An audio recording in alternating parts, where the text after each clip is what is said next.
Hi, everybody, and welcome to another episode of the Fibroid Doc. Today, I'm going to answer a question that patients often ask when they think about having their fibroids removed. So, a fibroid removal surgery is called a myomectomy, and there are a couple of different types of myomectomies. But prior to a patient wanting this surgery, they're often thinking, well, how long is this going to put me out? How much vacation do I have to take? When am I going to plan the surgery based on what else is going on in my life? Am I going to be able to take care of my kids? Do I need extra help at home? These are all the questions that are running through your mind when you're thinking about possibly getting surgery done. So I wanted to address this question because the answers may really impact, if you do the surgery, when you do the surgery, and what kind of resources you line up, prior to having this done.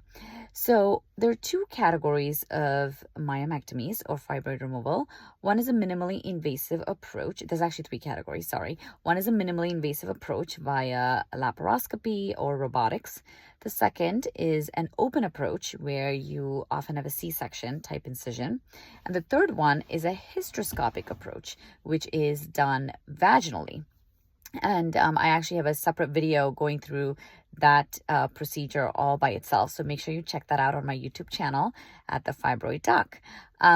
So if you're getting a laparoscopic or a robotic myomectomy, which is the preferred method if you've got a few fibroids to remove and they aren't too big, typically your recovery is going to be anywhere between 2 to 6 weeks. I usually tell patients that they should be ready to take off 6 weeks from work, depending on what type of work they do. So if you are, running around, carrying lifting heavy things, taking care of other people, kind of physically being active at your job, then you want to make sure you take 6 weeks for a full recovery. But the honest truth is, in 2 weeks, you are pretty much going to be able to do everything. Walking around, eating well, driving, kind of doing all your basic stuff. So if you're somebody who has a desk job, a computer job, you're working from home, you can kind of take it easy.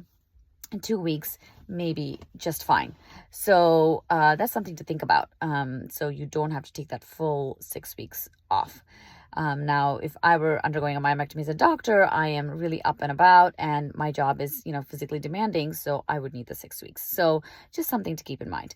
If you are undergoing the second type, which is an open myomectomy, so it's like a C-section incision, you're really going to want to take that full 6 weeks because you really want all of your internal the layers that we go through to heal up well, and you want to give yourself that time for recovery.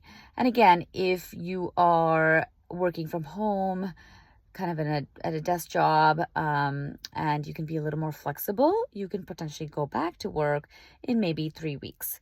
A lot of patients say surgery, even if they don't have pain after a couple of weeks, it is exhausting. They feel very tired. They feel a little foggy.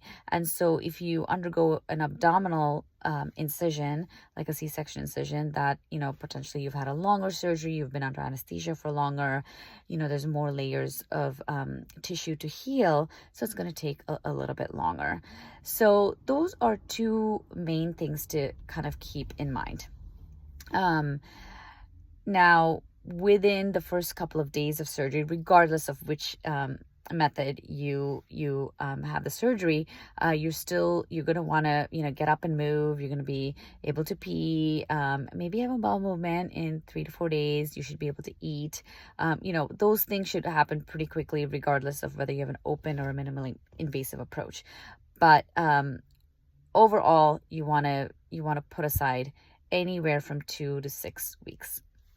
Okay, I hope that helped. If you have any other questions about recovery, please comment below and check out my other video on hysteroscopic myomectomy, which only takes like 2 days to recover, maybe even 1 day. So that's a really quick same day outpatient procedure that, you obviously need to take that day off, but most patients are back to work the very next day.